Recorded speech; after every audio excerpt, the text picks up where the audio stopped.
Today night or today evening, I have a new topic. It's talking about word formation. Yeah, word formation. មានន័យថាម៉េច word formation មានន័យថាការបង្កើតពាក្យណាការបង្កើតពាក្យ So read instruction. Change the word in parentheses to complete the sentence. មានន័យថាបដូរពាក្យនៅក្នុងវងក្រចកដូរហើយយកទៅបំពេញនៅក្នុងប្រយោគបាទអញ្ចឹងទីនេះលោកគ្រូបានធ្វើឲ្យអញ្ចឹងការបដូរពាក្យនេះគឺភាគច្រើនគឺដូរពី verb ទៅជា noun ណាឧទាហរណ៍ទីនេះជាស្ដែង We are waiting for the arrival of this plane អញ្ចឹង arrival វាខ្លះជា noun arrival ចេញពីពាក្យ arrive ណា arrival មានន័យថាការមកដល់យើងកំពុងតែរងចាំការមកដល់នៃជើងយន្តហោះរបស់គាត់ Number 2 there was a competition to find the best cook ចឹង competition វាចេញពី verb compete compete ប្រែថាប្រកួតប្រជែងហើយ competition ការប្រកួតប្រជែងឬការប្រឡងប្រណាំងចឹងកន្លែងនេះមានន័យថាមានការប្រឡងប្រណាំងមួយដើម្បីស្វែងរកចុងភៅដល់ជំនាញដល់ចំណាន Number 3 we must make a decision about where to go decision ជា noun គឺคล้ายមកពីពាក្យជាគេស័ព្ទ decide to decide មានន័យថាសម្រេចចិត្តដល់ decision ការសម្រេចចិត្ត Okay we must make a decision about where to go យើងត្រូវតែធ្វើការសម្រេចចិត្តអំពីកន្លែងដែលត្រូវទៅ Number 4 the train made a late departure គឺជា noun ចេញពី verb depart មានន័យថាចេញដំណើរដល់ departure ការចេញដំណើរអញ្ចឹងប្រយោគមានន័យថារថភ្លើងបានធ្វើការចេញដំណើរយឺតយ៉ាវ Okay number 5 the boss wants you to take some dictation ជា noun ចេញពី verb dictate អាចបើយើងបកប្រែថាកត់ត្រាឬសរសេរតាមគេណាបាទអញ្ចឹងលោកចវាយឬក៏មេចង់ឲ្យអ្នកឯងធ្វើការកត់ត្រាទុកខ្លះនៅអ្វីដែលគាត់និយាយកត់តាមអ្វីដែលគាត់និយាយ Okay continue Number 6 what kind of entertainment is there in this town ចឹង entertainment ជា noun ចេញពី verb entertain គេថា entertain គឺកំសាន្តបាទចឹង entertainment មានន័យថាការកំសាន្ត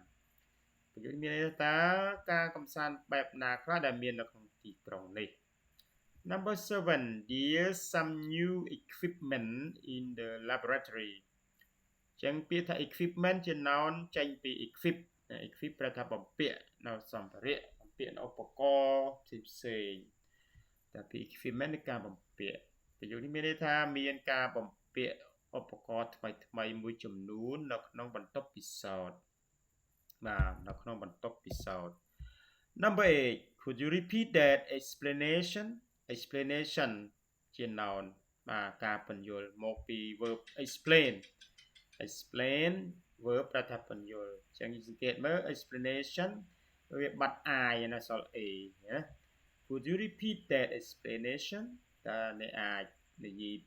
លើកពីការពន្យល់ឬក៏អាចពន្យល់ឡើងវិញបានអត់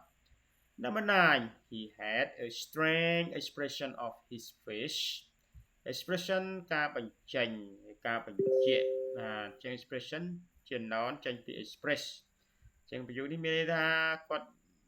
មានការបញ្ចេញទឹកមុខចម្លែកមានការបញ្ចេញទឹកមុខឬក៏បញ្ចេញនៅទឹកមុខចម្លែក 10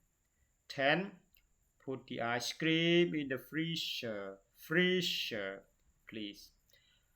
freezer noun ចេញពី verb freeze ធ្វើឲ្យកកដល់ freezer នេះគឺអាចទូកកអញ្ចឹងប្រយោគមានន័យថាសូមដាក់ការ៉េមនៅក្នុងទូកកបាទអរគុណ Continue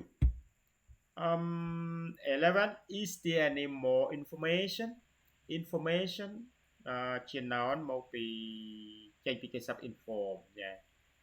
information មានន័យថាការព័ត៌មានដល់ពេល to inform ផ្ដល់ព័ត៌មាន is there any more information about the accident តើមានព័ត៌មានបន្ថែមទៀតទេអំពីគ្រោះថ្នាក់នោះ Number 12 you must read the introduction to this book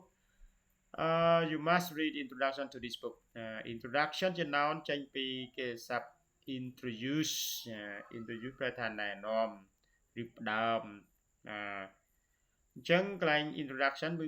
មានន័យថាសេចក្តីផ្ដើមឬការផ្ដើមអញ្ចឹងអ្នកត្រូវតែអានសេចក្តីផ្ដើមនៃសៀវភៅនេះ 13 I have an invitation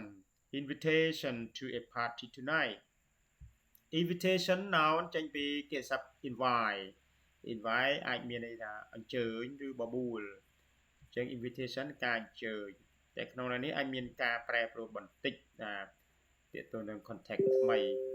I have an invitation to the party tonight អញ្ចឹងកន្លែងនេះមានតែខ្ញុំមានការអញ្ជើញឬក៏លិខិតអញ្ជើញចូលរួមពិធីជប់លៀងនៅយប់នេះបាទអញ្ចឹង invitation សំដៅទៅលើលិខិតអញ្ជើញ 14 Are you going to the meeting tomorrow អញ្ចឹង